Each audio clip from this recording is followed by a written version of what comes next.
चलिए शुरू करते हैं सेशन। देखिए, कल हमने अपनी क्लास में छोटी आंत में पाचन को पढ़ा था, शुरू किया था मतलब, और इसमें बताया था कि इसका एक भाग होता है जिसका क्या नाम होता है, ड्यूडिनम। ड्यूडिनम में 3 प्रकार के पाचक रस आकर मिलते हैं। 3 प्रकार के पाचक रस आकर मिलते हैं। ये जो 3 प्रकार के पाचक रस हैं, इनके हमने नाम बताए थे। एक को बताया था पित्तरस। क्या बताया था? पित्तरस, जो कहाँ से आता है? जो आता है यकृत से। पित्तरस कहाँ से आता है? यकृत से। दूसरा हमने बताया था आपको अग्नाशय रस। अग्नाशय रस, और ये अग्नाशय रस कहाँ से आता है? ये आता है अग्नाशय से। अग्नाशय से। और तीसरा हमने आपको बताया था आंत्र रस। आंत्र रस, और आंत्र रस जो आता है ये आता है छोटी आंत से या ड्यूडिनम से। ओके, तो देखिए ये तीनों रस आकर जब इसमें मिलते हैं भोजन में, तो हमारे भोजन का पूर्णतः पाचन हो जाता है, मतलब वो लिक्विड फॉर्म में कन्वर्ट हो जाता है। तो हमारी जो क्लास है, अगली जो क्लास, जो आज की क्लास रहेगी, वो यही रहेगी कि पित्तरस को जानना है तो पहले किसे जानना होगा? यकृत को। और अग्नाशय रस को जानना है तो पहले किसे जानना होगा? अग्नाशय को। बाकी छोटी आंत हम पढ़ ही चुके हैं, उसके बारे में हम जान ही चुके हैं। तो इसलिए सबसे पहले हम शुरू करेंगे इस क्लास में यकृत क्या होता है। सबसे पहले हम किसके बारे में जानेंगे? यकृत के बारे में, जिसे आप इंग्लिश में लीवर बोलते हैं। क्या बोलते हैं? लीवर, है ना। तो अगर मैं यकृत की बात करूं तो यकृत की अवस्थिति कहां पर स्थित होता है हमारे शरीर के? तो हमारे शरीर में एक भाग होता है उदर गुहा। उदर गुहा, उदर गुहा के दाईं ओर स्थित होता है। यानी जो उदर गुहा एब्डोमिनल कैविटी होती है हमारी, जहाँ पेट रहता है, तो पेट के दाईं ओर, इस ओर पेट के इधर स्थित रहता है। ठीक है। दूसरा जानिएगा, ये यकृत जो है ये मानव शरीर की सबसे बड़ी ग्रंथि है।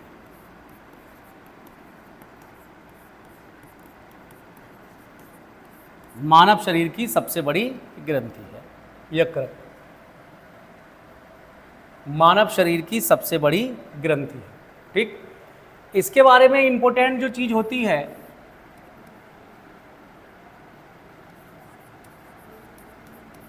यकृत को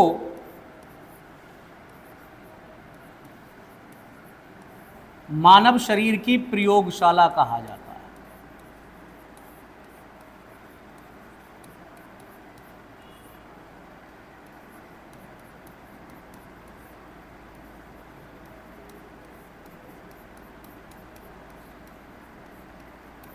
क्योंकि यकृत, मैं इसको कैप्टन बोलता हूं। यकृत को मैं क्या बोलता हूं? कैप्टन। कि ये मानव शरीर का कैप्टन है। मतलब अगर आपका यकृत कोई सा भी वर्क छोड़ दे तो आपके शरीर में रोगों की झड़ी सी लग जाएगी, और वो जो रोग होंगे वो रोग आत्मघाती रोग होंगे, ऐसे रोग होंगे जिनका इलाज भी मुश्किल है। ठीक है। तो यकृत जो है बहुत खतरनाक चीज़ है। यकृत को हमेशा संभाल के रखना चाहिए, लीवर को अपने। अगर हम यकृत के कार्य की बात करें, ये जो सबसे इंपॉर्टेंट सेगमेंट है, हर परीक्षा में यहाँ से सवाल आता है किसी न किसी रूप में। तो यकृत के कई कार्य हमें देखने को मिलते हैं। यकृत के हमें कई कार्य देखने को मिलते हैं। यकृत का पहला कार्य है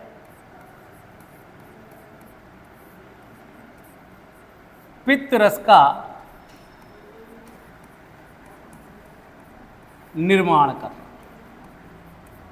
बाइल जूस का निर्माण करना। ठीक है, ये आप ध्यान कर लें। तो यकृत पित्त रस का निर्माण कैसे करता है, इसको हम समझेंगे। तो यकृत पित्त रस का निर्माण करने के लिए आप समझिए कि एक तरफ रक्त होता है बात कर लो पल्लवी। रक्त होता है, ओके। रक्त में कुछ वर्णक पाए जाते हैं।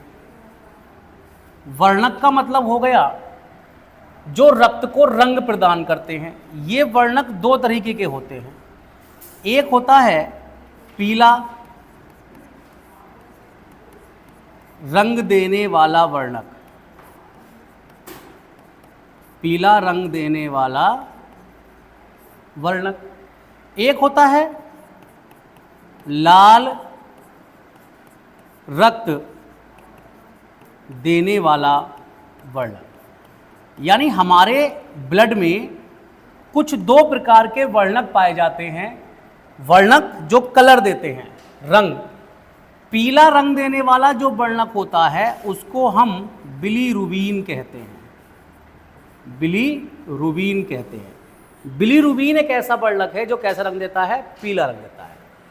जबकि हमारे शरीर के रक्त में लाल रंग देने वाला जो वर्णक होता है उसको हम हीमोग्लोबिन कहते हैं, जिसकी आप जांच कराते हैं रक्त कितना है। तो आप ये समझिए कि जो मानव रक्त है उसमें दो प्रकार के वर्णक होते हैं, पीला रंग देने वाला और लाल रंग देने वाला। अब आप कहोगे कि सर हमारा रक्त तो लाल होता है, पीला क्यों नहीं होता? तो देखिए यही है वजह। ये जो यकृत है, ये यकृत क्या काम करता है? यकृत इस बिलीरुबिन को अवशोषित कर लेता है। इस बिलीरुबिन को क्या कर लेता है? अवशोषित कर लेता है, यानी खींच लेता है। और अवशोषित करने के बाद पित्त रस का निर्माण करता है। यानी पित्त रस का जो पीला रंग होता है, पित्त रस का निर्माण जो हो रहा है, यानी पित्त रस का जो पीला रंग है वो किसकी वजह से है? बिलीरुबिन की वजह से है। अब आप समझिए, यदि यकृत ये काम करना बंद कर दे, कौन सा काम?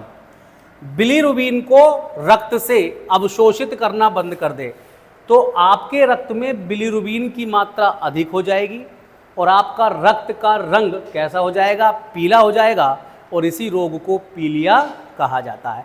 तो देखिए पीलिया रोग किससे संबंधित हो गया? यकृत से संबंधित हो गया। यानी आप लिख सकते हैं नोट करके, आप नोट करके लिख सकते हैं, यदि यकृत पित्त रस के निर्माण के लिए, पित्त रस के निर्माण के लिए रक्त से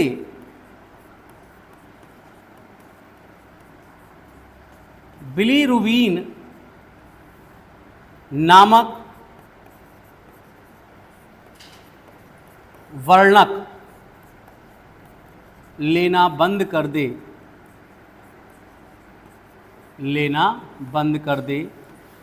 तो रक्त में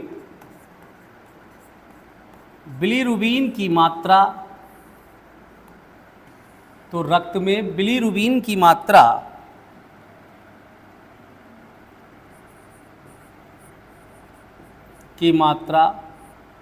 बढ़ जाएगी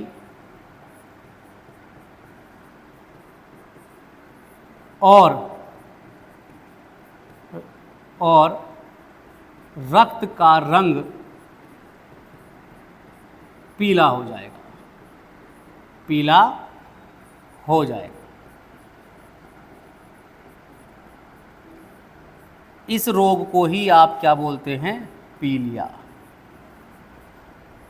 या ज्वाइंडिस।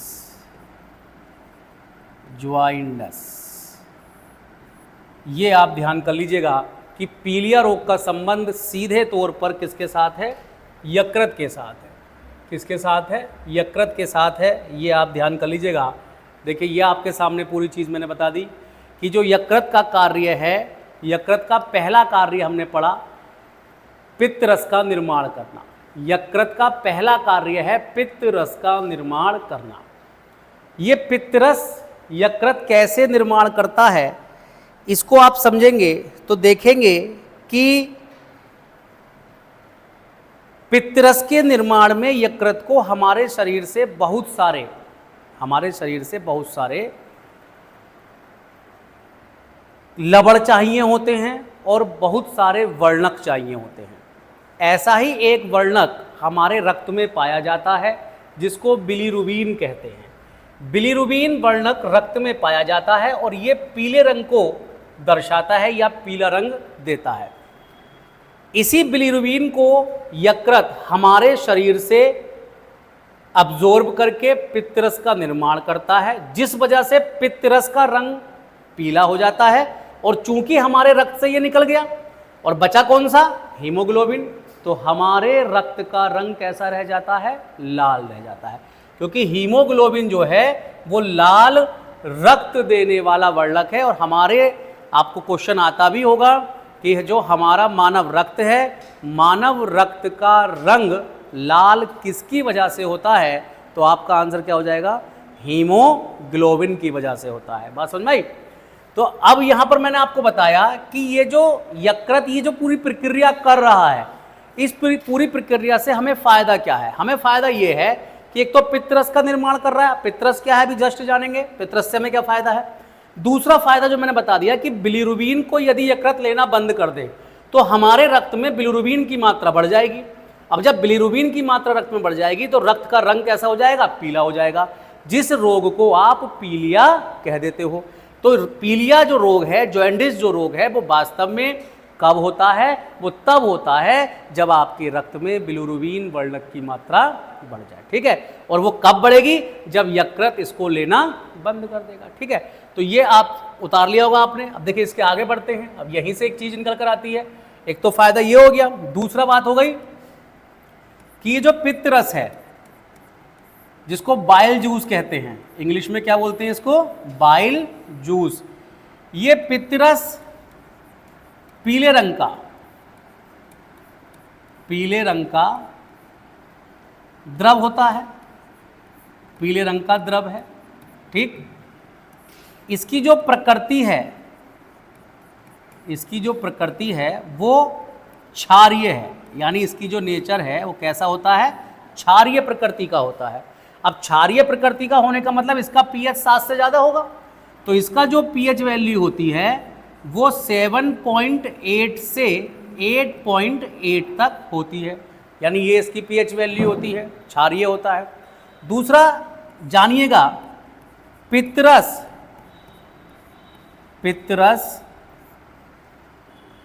यकृत में बनता है,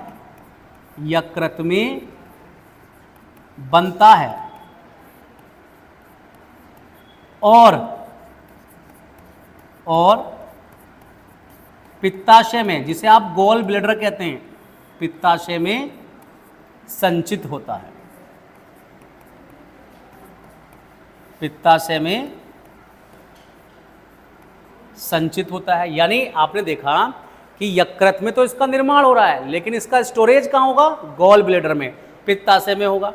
और जानिए इसके बारे में, पित्तरस के बारे में चीजें। पित्तरस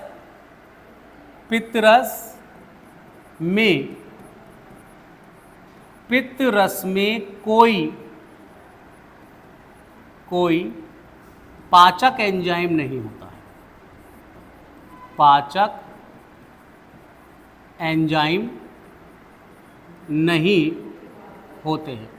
तो फिर आपके मस्तिष्क में ये सवाल आना चाहिए कि छोटी आंत में हम पाचन पढ़ रहे हैं और हम पढ़ रहे हैं कि भोजन को पचाने में पित्तरस की भी भूमिका होती है, और अभी आपको ये पॉइंट बताया है कि पित्तरस में कोई पाचक एंजाइम नहीं है, तो फिर पित्तरस में ऐसा क्या होता है जो भोजन को पचाने का काम करता है। तो जानिएगा कि पित्तरस में कोई पाचक एंजाइम तो नहीं है, लेकिन पित्तरस में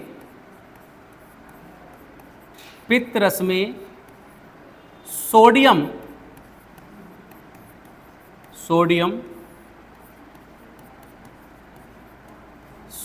ग्लाइकोलेट और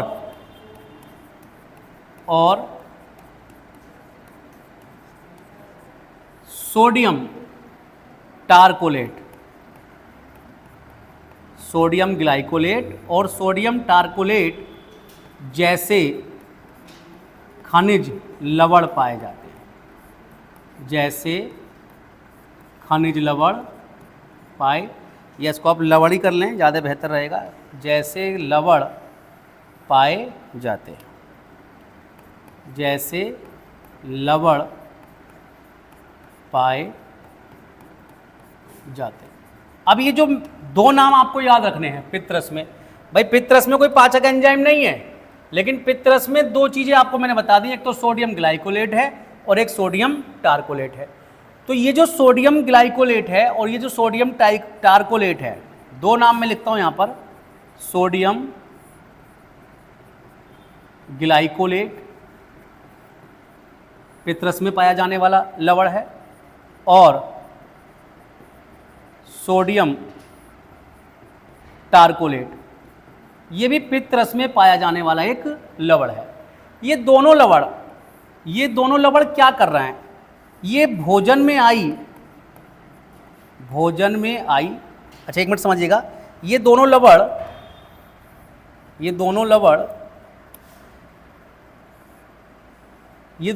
कहाँ पहुँचते हैं, तो हमने देखा ये पहुँचेंगे ड्यूडिनम में। कहाँ पहुँचेंगे, ड्यूडिनम में, और ड्यूडिनम में किस में जाकर मिल जाएंगे, ये ड्यूडिनम में जाकर मिल जाएंगे भोजन में, ठीक है। और भोजन में मिलने के बाद ये क्या करेंगे, तो ये जो है भोजन में आई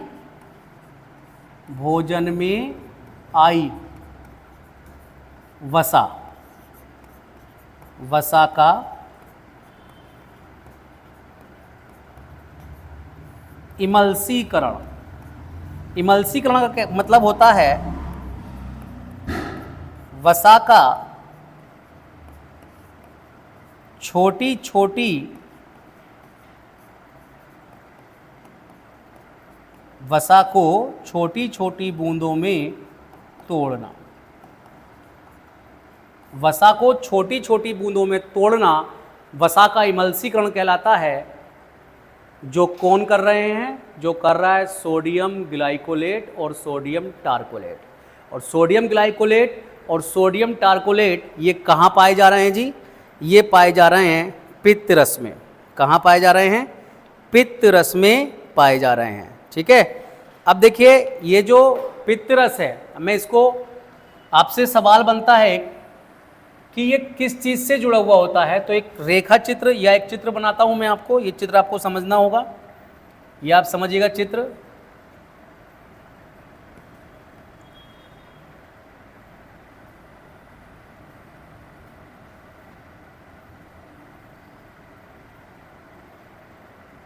देखिए ये आपका होता है लीवर, ओके, और लीवर से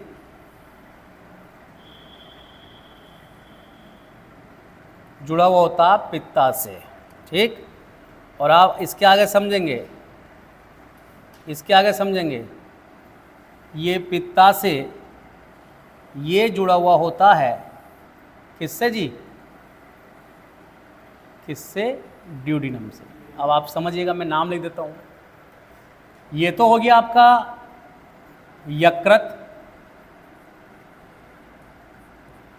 ये क्या हो गया, यकृत। यकृत को समझिएगा कि यकृत एक नली होती है ये, जिसे सिस्टिक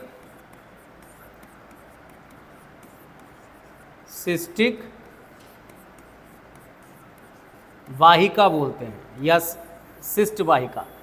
सिस्टिक वाहिका से यकृत किससे जुड़ा हुआ है जी, किससे जुड़ा हुआ है, पित्ताशय से। ये जो पित्ताशय होती है, इसके बारे में एक फैक्ट आ जाता है,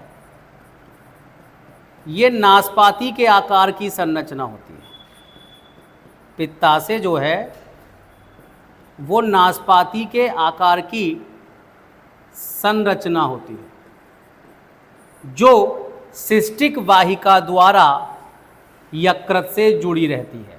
यानी जो पित्तरस है वो यकृत में बन रहा है और सिस्टिक वाहिका द्वारा पित्ताशय में आके स्टोर हो रहा है। और देखिए ये जो येलो वाला पार्ट है, इसे कहेंगे पित्त वाहिनी, इसे कहेंगे पित्त वाहिनी। और ये जो पित्त वाहिनी है, देखिए जैसे मैं आपको बता दूं, ये सिस्टिक वाहिका जो मैंने बताई थी, ये यकृत को जोड़ती है किससे? बोलिए, पित्ताशय से। चित्र बनाने लगे साथ साथ, समझ नहीं रहे हैं? यकृत को किससे जोड़ ली है? ये पित्ताशय से। और जो ये पित्त वाहिनी है, पित्त वाहिनी जो है पित्ताशय को जोड़ती है किससे? ड्यूडीनम से। आप समझिए इस चीज को, पूरे चित्र में दिखा रखा है मैंने आपको, ठीक है। तो हम क्या देखते हैं? हम ये देखते हैं कि ये जो सोडियम ग्लाइकोलेट और सोडियम टार्कोलेट थे, ये बन रहे हैं यकृत में पित्तरस के रूप में, और ये पित्तरस जो जमा हो रहा है पित्ताशय में हो रहा है। अब जैसे ही भोजन यहाँ आएगा, भोजन कहाँ आएगा? ड्यूडीनम में। ये रेड वाला पार्ट जो मैंने बनाया है, ये क्या है जी? ये है ड्यूडीनम। कल वाली पिक्चर में देखिएगा जाकर, ये क्या है? ड्यूडीनम। और ड्यूडीनम के बारे में क्या बताया था? ये यू आकार की संरचना है। कैसी संरचना है ये यू आकार की संरचना है, कल की क्लास में बताया था मैंने आपको। और छोटी आंत का भाग है। किसका भाग है? छोटी आंत का भाग है। तो ये जो ड्यूडीनम है, इस ड्यूडीनम में जब भोजन आमाशय से आएगा, तो जैसे ही भोजन इसमें आएगा तो इसमें पित्ताशय से पित्त वाहिनी द्वारा होता हुआ पित्तरस आ जाएगा, और उस पित्तरस में सोडियम ग्लाइकोलेट और सोडियम टार्कोलेट होंगे। वो क्या काम करेंगे? वो इस भोजन में जब आकर मिलेंगे तो भोजन में जितनी भी वसा होगी उस वसा का क्या कर देंगे? विखंडन कर देंगे, वसा को तोड़ने का काम करेंगे, वसा को पचाने का काम करेंगे। इसीलिए कभी कभी किसी महिला या पुरुष के गॉल ब्लैडर में पित्ताशय में पथरी हो जाती है, और उसको ऑपरेशन द्वारा पूरा पित्ताशय जब निकाल दिया जाता है, तो डॉक्टर आपसे क्या कहता है? डॉक्टर आपसे कहता है कि भैया थोड़ा चिकना विकना जरा कम खाना, क्योंकि अब आपका पित्ताशय निकल चुका है, अर्थात अब आपका जो पित्तरस है वो आपके भोजन में आकर नहीं मिलेगा। ठीक है, तो आप फटाफट बनाइए, ऊपर से बनाते हुए ला रहे हैं सब चीज़ें, बनाते हुए लाइए इसको और समझने का प्रयास करेंगे। इसमें एक शब्द आएगा कोलेसिस्टेक्टोमी। जो ये कोलेसिस्टेक्टोमी होती है, ये एक शल्य चिकित्सा होती है जिसका नाम होता है पित्ताशय को आपके शरीर से काट कर बाहर कर देना। ठीक है, तो देखिए मैं लिख देता हूँ इसको भी बॉक्स बना के, कोलेसिस्टेक्टोमी को भी जानिएगा, ये एक मेडिकल साइंस की टर्म है।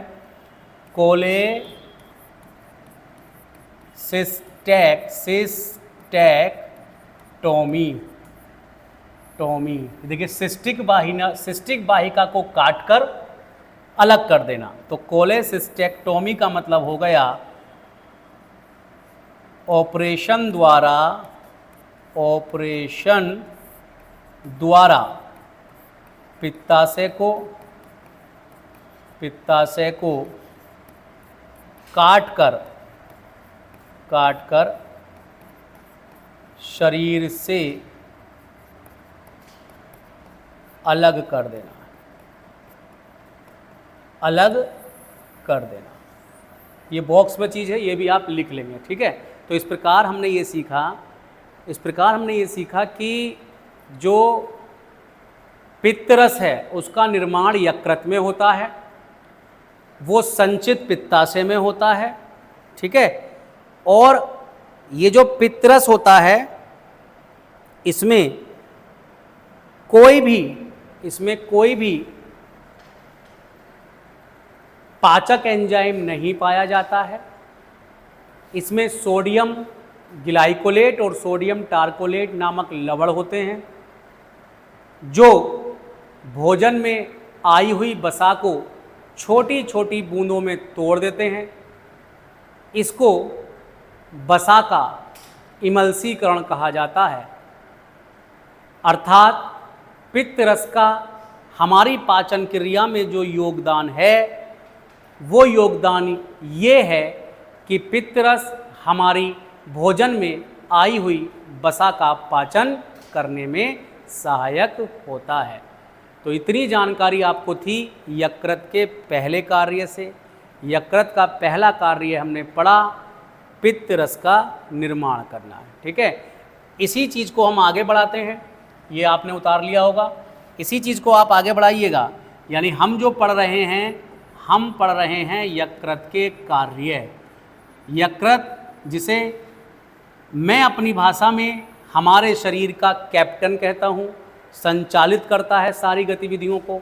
यकृत के कार्य में हमने पहला कार्य पढ़ा पित्तरस का निर्माण यकृत करता है। और पित्तरस क्या होता है, पित्तरस के कार्य क्या होते हैं, अभी जस्ट हमने देखा। यकृत का जो दूसरा प्रमुख कार्य है वो है ग्लाइकोजेनेसिस। यकृत का ये पहला काम था, यकृत का दूसरा काम जो है वो है ग्लाइकोजेनेसिस। ग्लाइकोजेनेसिस ये भी परीक्षा में कई बार आ चुका है, बारंबार आता रहता है कि ग्लाइकोजेनेसिस की क्रिया क्या होती है। बहुत सिंपल भाषा में और आसान भाषा में समझिएगा कि जो ग्लाइकोजेनेसिस क्या होता है, आपको पता होना चाहिए कि जब भी हम कुछ खाना लेते हैं, भोजन लेते हैं, तो देखिए जब हम भोजन ग्रहण करते हैं, ये भोजन जो ग्रहण करते हैं, इस भोजन में हमारे यहाँ सर्वाधिक मात्रा में जो होता है वो कार्बोहाइड्रेट होता है। क्या होता है जी? कार्बोहाइड्रेट। हम कुछ भी भोजन लें, सबसे ज़्यादा क्या पाया जाता है? कार्बोहाइड्रेट। और ये जो कार्बोहाइड्रेट है, ये पचने के बाद जब इसका पाचन होता है तो ये अपने तरल रूप में आ जाता है। किस में आ जाता है? तरल रूप में। और कार्बोहाइड्रेट का जो तरल रूप या जो पचा हुआ रूप है उसको हम क्या कहेंगे? ग्लूकोज कहते हैं। क्या कहते हैं? ग्लूकोज। यानी हमने ये सीखा कि हम जो भी कुछ खाते हैं वो पचने के बाद ग्लूकोज बन जाता है, और ये ग्लूकोज फिर किस में मिल जाता है? जाकर रक्त में शामिल हो जाता है। भाई खाना जो भी हमने खाया वो जब पचा तो ग्लूकोज बना, और ये फिर ग्लूकोज किस में चला गया? रक्त में शामिल हो गया। ठीक है। अब आप कभी कभी ऐसी सिचुएशन को समझिएगा कि हमने खाना तो खा लिया आज, लेकिन हमने कोई भी वर्कआउट नहीं किया, हमने कुछ भी ऐसा मेहनत का काम नहीं किया, ना शारीरिक रूप से ना मानसिक रूप से, जिससे ये ग्लूकोज जो ऊर्जा बनी थी ये खर्च हो जाए। खर्च ऊर्जा हुई नहीं तो ग्लूकोज हमारे रक्त में इकट्ठा हो गया। अब शाम को फिर खाना खा लिया और सो गए, शाम को हमने फिर खाना खा लिया और सो गए। अब ये जो ग्लूकोज था इसकी मात्रा हमारे शरीर में फिर बढ़ गई, ऊर्जा हमने कोई खर्च नहीं की। सुबह को फिर उठे, टहलने नहीं गए, फिर नाश्ता पेल दिया, दूध, जलेबी, अंडा, दूध, कुछ भी, फिर ग्लूकोज हमारे शरीर में पहुंच गया। कुल मिला के हमारे शरीर में यदि हम वर्कआउट ना करें, यदि हमारा ऊर्जा खर्च करने का कोई बहुत ज़्यादा वर्क नहीं है, काम नहीं है, तो ये ग्लूकोज हमारे रक्त में बढ़ता रहेगा, ये ग्लूकोज रक्त में बढ़ता रहेगा। अब ये जो रक्त में ग्लूकोज बढ़ रहा है, इसको नियंत्रित करने का क्रिया ग्लाइकोजेनेसिस कहलाती है। यानी ग्लाइकोजेनेसिस क्या है, मैं जैसे आपने ये समझा। अब ग्लाइकोजेनेसिस ये है कि मान लीजिए आपके रक्त में ग्लूकोज की मात्रा अधिक हो गई, रक्त में ग्लूकोज की अधिक मात्रा हो गई, तो ये ग्लूकोज की जो अधिक मात्रा है इसको अवशोषित करेगा कौन? इसको क्या करेगा? अवशोषित करेगा कौन? यकृत ले लेगा एक्स्ट्रा, और लेने के बाद परिवर्तित कर देगा किसमें? ग्लाइकोजन में। किसमें परिवर्तित कर देगा? ग्लाइकोजन में। यकृत अवशोषित करेगा इसको और परिवर्तित कर देगा इसका रूप किसमें? ग्लाइकोजन में। और ये जो ग्लाइकोजन है ये यकृत की कोशिकाओं में संचित रहता है, यकृत की कोशिकाओं में संचित रहता है। एक चीज। दूसरा चीज जानिए इसके बारे में, इसी को मानव का संचित भोजन कहते हैं, स्टोर भोजन कहते हैं। और ये जो पूरी प्रक्रिया थी, ये जो पूरी प्रक्रिया आपने पढ़ी, कौन सी प्रक्रिया? ये जो पूरी प्रक्रिया आपने पढ़ी, क्या? ग्लाइकोजन, ग्लूकोज का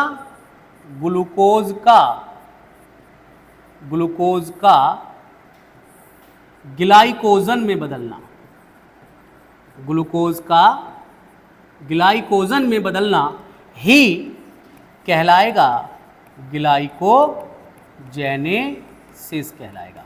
जो कि कौन कर रहा है? ग्लाइकोजेनेसिस की क्रिया किसके द्वारा होगी? यकृत के द्वारा होगी। तो समझिएगा, सिंपल भाषा में भी बता दिया मैंने आपको। अभी मैं आपको फिर से एक बार समझाता हूँ क्या है, आप इसको बनाते रहिएगा। ग्लाइकोजेनेसिस की क्रिया क्या है, इसको समझना है हमें। तो आपको पता होना चाहिए कि जब भी आप भोजन ग्रहण करते हैं तो वो भोजन ग्लूकोज में परिवर्तित होकर आपके रक्त में मिल जाता है। यदि आप कोई मेहनत का काम ना करें, कोई ऐसा काम ना करें जिससे आपकी ऊर्जा खर्च हो, तो यह ग्लूकोज आपके रक्त में एकत्रित होता रहेगा। अब यहाँ पर काम शुरू होता है यकृत का। यकृत आपके रक्त में जो इस ग्लूकोज की अधिकता है इसको वहाँ से उठाएगा और अपने यहाँ स्टोर कर लेगा। अपने यहाँ जो ये स्टोर करेगा तो इस ग्लूकोज को किस रूप में स्टोर करेगा? ग्लाइकोजन के रूप में स्टोर करेगा। बस यकृत ये जो काम कर रहा है, क्या? ग्लूकोज को लेकर ग्लाइकोजन में जो बदल रहा है, ग्लूकोज को लेकर ग्लाइकोजन में जो बदल रहा है, इसी क्रिया को ग्लाइकोजेनेसिस कहते हैं। और ग्लाइकोजेनेसिस के बारे में मैंने आपको बताया, ग्लाइकोजेनेसिस ही मनुष्य में स्टोर भोजन होता है। जैसे आपने सुना होगा कि पौधों में संचित भोजन को क्या कहते हैं, बताइए। पौधों में जो भोजन संचित होता है उसे क्या कहते हैं? उसे कहते हैं स्टार्च, मंड। यानी पौधों में जो भोजन संचित होता है, स्टोर होता है, वो मंड के रूप में होता है। वैसे ही क्वेश्चन पूछ सकता है कि मानव में भोजन किस रूप में संचित होता है, तो आपका आंसर क्या होगा? Glycogen, not glucose, glycogen. Glucose को ग्लाइकोजन में कौन बदल रहा है? यकृत। ग्लूकोज को ग्लाइकोजन में बदलने की क्रिया क्या कहलाती है? ग्लाइकोजेनेसिस। अब आपके पास आखिरी सवाल है कि इस ग्लाइकोजेनेसिस की क्रिया जो यकृत कर रहा है, इससे मानव को क्या फ़ायदा है, हमें क्या फ़ायदा है? तो देखिए, बहुत बड़ा फ़ायदा है। ज़रा सोचिए कि यकृत अगर ये वाली क्रिया करनी बंद कर दे, ग्लाइकोजेनेसिस को करना बंद कर दे, तो जो आपके रक्त में अतिरिक्त ग्लूकोज है उसकी मात्रा दिन ब दिन क्या होती चली जाएगी? बढ़ती चली जाएगी। और इसी बीमारी को ब्लड शुगर कहते हैं। शुगर ग्लूकोज का रूप हो गया, ब्लड मतलब रक्त में शर्करा की मात्रा का बढ़ना डायबिटीज़ कहलाता है। क्या कहलाता है? मधुमेह, जो आज कल 95% या 90 से 95% लोगों में ये रोग या तो है या फिर एक उम्र पर आकर हो जाता है। तो देखिए, बड़ा कॉमन सा फंडा है। अगर आप चाहते हैं कि आपको डायबिटिक ना हो, आप लोग शुगर ना हो, तो अपने रक्त में ग्लूकोज की मात्रा को नहीं बढ़ने देना है। ग्लूकोज की मात्रा कब नहीं बढ़ेगी? दो वजह से। या तो यकृत आपका बिल्कुल फिट होना चाहिए, फिट रहना चाहिए ताकि वो ग्लाइकोजेनेसिस की क्रिया करता रहे, या फिर सेकंड, आपका पास वर्कआउट इतना हो कि जो भी कुछ आपने रात में खाया उसको सुबह को उठ के ऊर्जा वाले काम कर दो। वर्कआउट मतलब ऊर्जा खर्च कर लो और ग्लूकोज खर्च हो जाएगा ब्लड में से।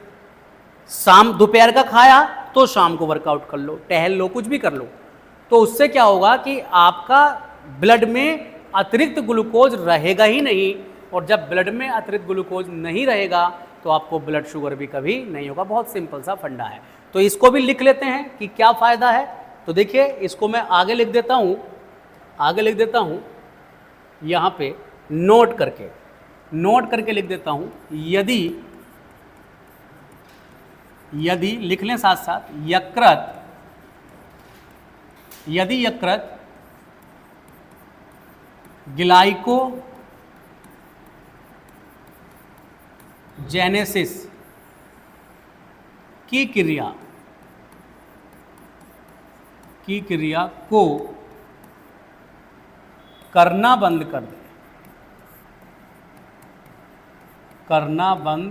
कर दे, तो मानव रक्त में ग्लूकोज, जिसे आप हिंदी में शर्करा बोलते हैं, ग्लूकोज या शर्करा की मात्रा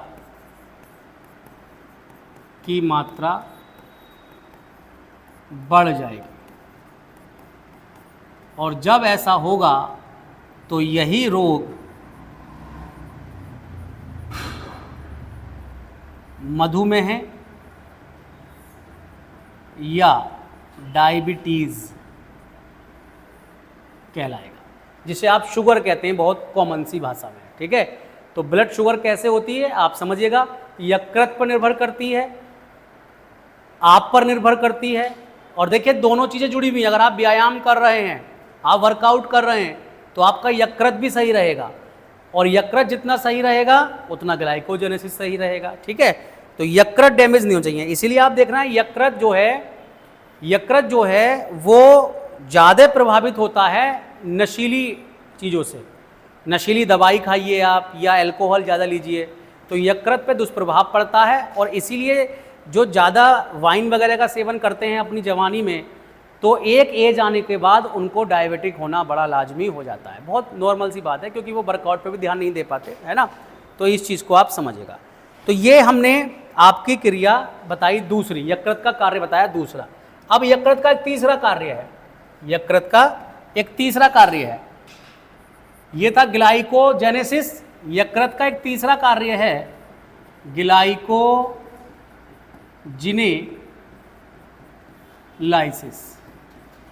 ग्लाइकोजिनेलाइसिस ये वास्तव में आप लिख सकते हैं कि ग्लाइकोजेनेसिस जो अभी हमने पढ़ा, ग्लाइकोजेनेसिस का प्रतिरूप है, या सामान्य भाषा में लिखें कि उल्टी क्रिया है। उल्टी क्रिया यानी मैं अब आपको उसको समझा देता हूँ, इसमें लिखने की ज़्यादा जरूरत पड़ेगी नहीं।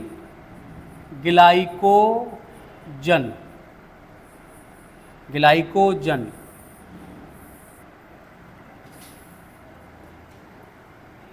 को फिर से ग्लूकोज में बदलना, ग्लाइकोजन को फिर से ग्लूकोज में बदलना, ग्लाइकोजिनेलाइसिस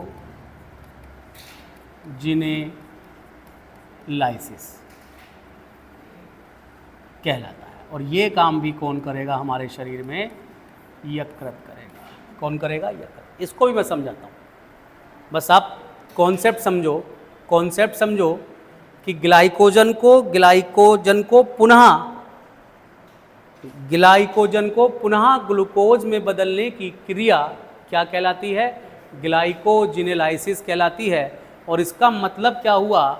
इसका मतलब ये हुआ कि जैसे कभी कभी आप व्रत चल रहे हैं, अभी नवरात्रि के व्रत चल रहे हैं हम लोगों के सभी के, है ना, तो हम लोग उतना खाना नहीं खा रहे हैं जितनी हमें कार्य करने की ऊर्जा के लिए जरूरत पड़ती है। तो होता क्या है, जब हमें ज़्यादा ऊर्जा वाला हम कोई काम करें, जैसे मेरा व्रत है और मैं पढ़ा रहा हूँ, तो मैं लगातार बोल रहा हूँ, तो एनर्जी एक खर्च हो रही है। अब खाना मैं खा नहीं सकता, तो ऐसे में क्या मैं गिर जाऊँगा? नहीं। ऐसे में होगा क्या, ये यकृत यहाँ पर फिर काम करेगा, और ये जो मेरे शरीर में पचा हुआ भोजन, स्टोर भोजन रखा हुआ था, ग्लाइकोजन, इसको पुनः क्या कर देगा? ग्लूकोज में बदल देगा। आप कहोगे सर जो पचा हुआ भोजन है वो ग्लूकोज में बदलने की ज़रूरत क्या थी जब वो भोजन था? तो यहाँ पर ध्यान रखें, भोजन होने से काम नहीं चलेगा, भोजन से ऊर्जा मिलना बहुत ज़रूरी है। और ऊर्जा भोजन के किस रूप से मिलती है? ग्लूकोज, ग्लाइकोजन से नहीं मिलती है। ग्लाइकोजन से ऊर्जा नहीं मिलेगी। ऊर्जा किस रूप से मिलेगी? ग्लूकोज।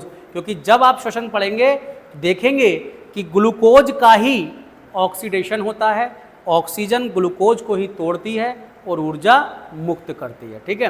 ग्लाइकोजन को ऑक्सीजन तोड़ नहीं सकती, इसलिए फिर से ऊर्जा प्राप्त करने के लिए, मान लीजिए हम लंबे सफ़र में भोजन नहीं मिला, 4-6 घंटे का सफ़र कर रहे हैं, भोजन नहीं मिला, कुछ खाने को नहीं मिला, तो ऐसे में क्या होगा? ऐसी स्थिति में ये जो आपातकालीन स्थिति जो आती हैं, ऐसी स्थिति में यकृत हमारे शरीर में स्टोर ग्लाइकोजन को किस में कन्वर्ट कर देता है? पुनः ग्लूकोज में कन्वर्ट कर देता है। और ग्लूकोज में कन्वर्ट करने की इस क्रिया को क्या कहा जाता है? ग्लाइकोजिनोलाइसिस कहा जाता है, ठीक है। एक काम और करता है यकृत एक काम और करता है, यूरिया का निर्माण। यकृत एक काम और क्या करता है? यूरिया का निर्माण। तो ये ध्यान कर लें, नंबर 4 वेरी वेरी इंपॉर्टेंट है ये भी।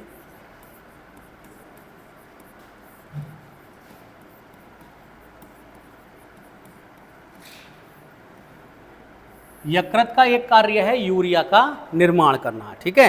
अब देखिए जो यूरिया का निर्माण है तो आप समझिएगा कि जब हमारे शरीर में प्रोटीन का पाचन होगा, देखिए प्रोटीन का जब पाचन होता है, पाचन का मतलब विखंडन, जब प्रोटीन टूटता है तो इस प्रोटीन के विखंडन से अमोनिया का उत्सर्जन होता है। हमारे शरीर में जब प्रोटीन टूटता है तो अमोनिया का क्या होता है, उत्सर्जन होता है। और इस अमोनिया में कुछ विषैले पदार्थ होते हैं। इस अमोनिया में कुछ विषैले पदार्थ होते हैं, टॉक्सिन जिन्हें कह सकते हैं आप, जिन्हें आप इंग्लिश में टॉक्सिन बोलते हैं, जहर का काम करेंगे आपके शरीर में ये। और ये जो विषैले पदार्थ होते हैं, इन विषैले पदार्थों को ही यूरिया में परिवर्तित कर देता, यूरिया में क्या कर देता है, परिवर्तित कर देता है। कौन कर रहा है ये काम, कौन कर रहा है, यकृत। और यकृत द्वारा ये जो टॉक्सिन है, जो जहर बनाता है हमारे शरीर में, वो यूरिया में परिवर्तित हो गया। और यूरिया फिर कहाँ चला जाता है। अब आप कहोगे सर यूरिया क्या हमारे शरीर में रहता है, तो आप कहेंगे नहीं, यूरिया फिर हमारे शरीर से मूत्र द्वारा बाहर कर दिया जाता है। ये मूत्र द्वारा क्या कर दिया गया, बाहर कर दिया गया।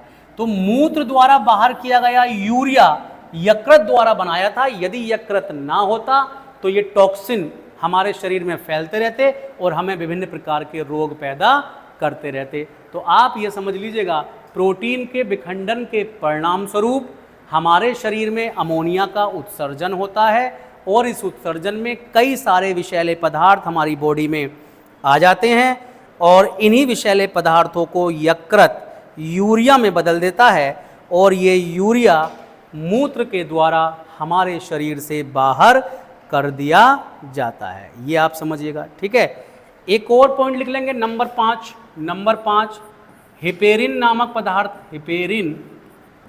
हिपेरिन पदार्थ का स्राव करता है। यकृत की दीवारों से एक हिपेरिन नामक पदार्थ स्रावित होता है जो रक्त को जमने नहीं देता। Very very important.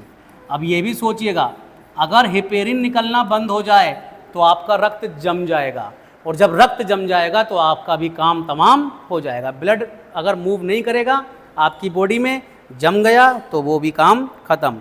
तो इसलिए आप सुनिएगा। दूसरा इसको आप समझिएगा,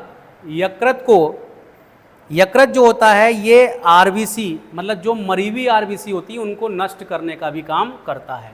छठा को पॉइंट लिख लेंगे, यकृत आरबीसी जो रक्त में पाई जाती हैं, वो भी कैसी, मृत, जो मर चुकी हैं कोशिकाएं होती हैं, लाल रक्त कणिकाएं बोलते हैं। आगे पढ़ेंगे इनके बारे में विस्तार से। यकृत मृत आरबीसी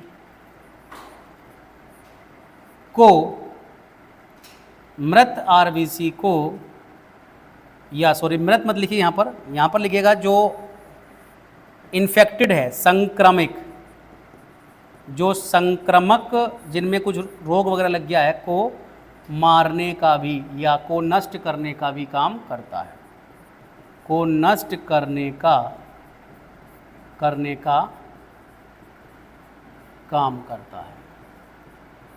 तो यकृत, इसीलिए मैंने आपसे शुरू में कहा था यकृत एक कैप्टन की भांति काम करता है। यकृत के कई सारे रूप होते हैं, ठीक है। तो चलिए ये हमने देखा यकृत के बारे में। अब हम अगली क्लास में बात करेंगे अग्नाशय की, ठीक है। आप इसको कर आइएगा, याद करके आइएगा, टॉपिक पढ़ कर आइए क्लास। कल मिलते हैं अग्नाशय के साथ।